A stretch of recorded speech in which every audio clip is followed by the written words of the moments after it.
Imagine this. The North Korean regime is toppled, either because the U.S. or South Korea take it out or because of a coup, and the U.S. now has to surge troops to secure the country's nuclear stockpiles to make sure they don't fall into the wrong hands.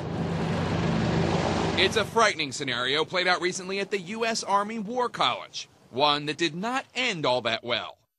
The military set the scene for their war game in the fictitious land of North Brownland, essentially an alias for North Korea. It was a family regime that had nuclear weapons, lost control of nuclear weapons. The population was considered to be essentially brainwashed.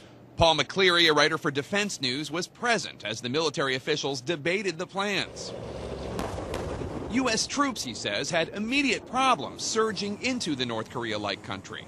V-22 Ospreys zoom U.S. soldiers deep beyond the border, but with reinforcements so far behind, they're quickly surrounded by the enemy and need to be pulled out.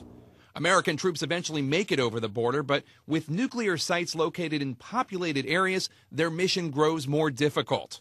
U.S. forces make humanitarian aid drops to draw people out of the cities. They made the game as difficult as possible to really test their capabilities. They haven't really spent a lot of time or money modernizing their nuclear and chemical troops. So that's a big concern. It takes the U.S. a staggering 56 days and a huge force of 90,000 troops to secure the country's nuclear weapons, seen by many as way too long and way too many troops. We're not very well prepared to deal with a collapsed North Korea. North Korea expert Bruce Bennett says his numbers for containing the regime's nuclear arsenal run much higher, 200,000 troops.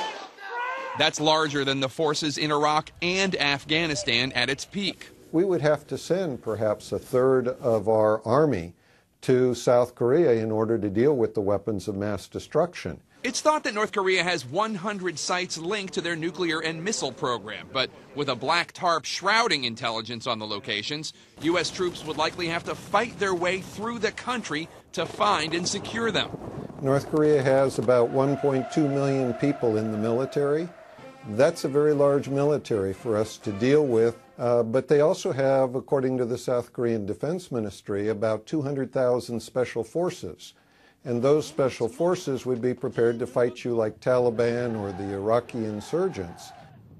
The Army today was quick to remind CNN that the fictional North Brownland in the war game might not expressly be North Korea per se, but any one of the 28 countries that have weapons of mass destruction capabilities.